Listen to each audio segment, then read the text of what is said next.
So this particular mom guilt is more recent for me because 2 years ago, my oldest son went to go live with his father full time now. That decision was something that his dad and I had talked about, years prior. And it was, along the lines of like, when he gets ready to go to high school, I think he should come live with me, X, Y, and Z. And so, we made that happen. And it wasn't a decision where it was like, oh my God, I'm dreading this. It was like, wow, like, I'm no longer going to be the primary parent.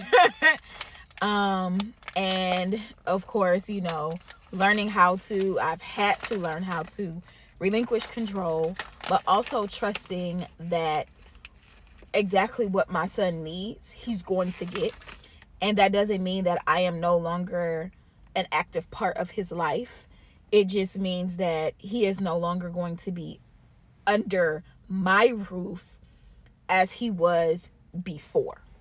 And so the guilt would come in sometimes with, well, did I make the right decision? I don't want him to feel like I'm rejecting him. Although we've had conversation about it, although I asked him how he felt about everything, those type of thoughts would still come up. And what I had to remember, I don't know why I just ate that in a moment. Probably because, a little nervous energy. But what I had to remember is it takes two. And his dad has always been present to the best of his ability. And how we started our journey in parenting has evolved and grown. And I am proud of where we are in our respective lives as individuals, but also as parents. So there wasn't any guilt of me feeling like I was abandoning him per se. I didn't want him to think that. And so I would feel guilty even when it came down to like going certain places or doing certain things. It's like, I need to check in and see if he's, if he's available, all of these things. And it took a minute to find the balance. It took some conversation between him, his dad and I, and his wife to, find what works, what this looks like. But I'm not gonna lie, sometimes that guilt will come up like, okay, well, Caleb and I are going to go do this. I don't want him to feel left out, all of these things. So trying to be as inclusive as possible, but also trying to respect the fact that he is a teenager. And so here's what I've implemented, y'all.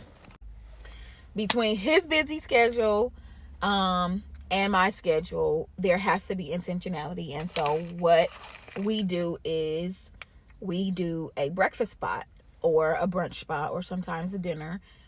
Again, depending on his schedule and my schedule, because he's 17. Teenagers don't always want to hang out with their moms, but thankfully he does.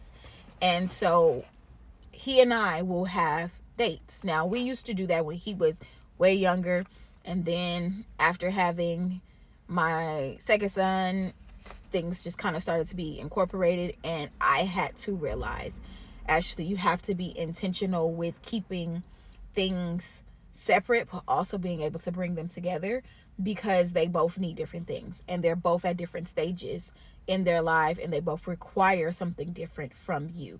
And so we've had to implement that. So at the beginning of this year, that was something that we said, okay, every month we are going to pick a spot and we're going to try something new, but it'll just be us two. So that way it's the quality time. And it kind of helps.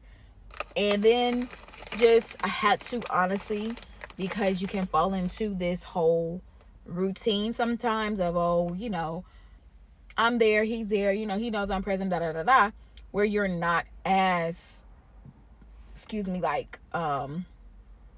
consistent with communicating about just little things as you would if you're in the household. And so I had to be more intentional with that. And I had to, really be cognizant of those things as well, because I will find myself feeling like I'm missing out on certain things.